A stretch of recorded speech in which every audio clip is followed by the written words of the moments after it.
Every month, financial journalists breathlessly report consumer spending data. This bit of economic info gets lots of attention, at least we are told, because consumption is 2/3 of GDP and supposedly drives the economy. I love to shop as much as the next person, probably more, but this analysis is wrong. I'm Hiwa Algabandian of the American Enterprise Institute, and in this Economics 101 video for the Center for Freedom and Prosperity, we're going to take a closer look at how economic statistics are misinterpreted, and we'll learn how looking at numbers from the wrong perspective leads people to incorrectly support bad policies such as Keynesian economics. Let's start by looking at the latest full-year GDP statistics from 2009, which come from the Bureau of Economic Analysis at the Commerce Department. These are the economic numbers that get the most attention, and you can see that personal consumption is the lion's share of GDP. So it's somewhat understandable that people think that personal consumption is the key to the economy. But here's something most people don't know. The flip side of gross domestic product is gross domestic income, or GDI. Like GDP, GDI is comprised of several components, and some of the big ones are employee compensation, corporate profits, and small business income. The simple way to think about these numbers is that GDP measures how national income is allocated and GDI measures how national income is earned. Why does this matter? Let's return to the issue of economic growth.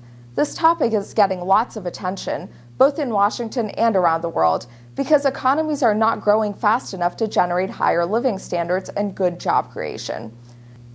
So how do we make that happen? Politicians think the answer is boosting consumer spending and personal consumption. Does this make sense? Let's put the GDP chart back on the screen. Assume politicians do a Keynesian stimulus and borrow money from private capital markets and spend the money in ways that increase government consumption, increase personal consumption, or some combination of the two. As you can see, all that's happened is that the allocation of GDP has changed. There's no increase. To be fair, the analysis does change a bit if we assume that politicians are borrowing the money from China or other overseas sources. Measuring this involves some of the technical differences between gross national product and gross domestic product, but all that really matters is that it is possible to temporarily increase overall American consumption if we're willing to surrender some of our future income and interest payments to foreign lenders. That's not a very wise idea, unless you're one of those people who thinks it's smart to use your retirement fund to finance a trip to Vegas. But imagine if policymakers focused on gross domestic income rather than gross domestic product. What if they understood that we needed policies that expanded the amount of national income that is earned? In other words, what if their goal was to increase things such as employee compensation, corporate profits, and small business income? Maybe I'm being optimistic, but I think they'd be much more likely to focus on pro-growth policies such as lower tax rates, reducing the burden of government spending, trade liberalization, deregulation, and good monetary policy. And remember, if we increase gross domestic income, that automatically means we have more gross domestic product. Let's conclude by making an important observation about GDP. Even though this video is designed to shift people's attention to gross domestic income, GDP nonetheless is quite important because future economic growth to a significant extent is governed by how much of today's income is allocated to investment.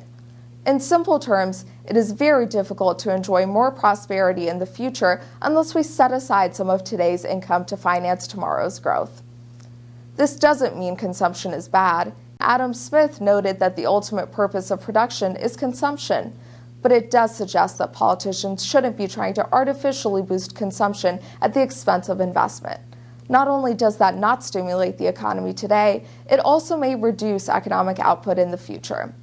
On behalf of the Center for Freedom and Prosperity, thanks for taking the time to understand why the politicians in Washington and elsewhere around the world are misguided. If we want growth and prosperity, good economic policy means producing more income, not artificially diverting a greater share of existing income to consumption.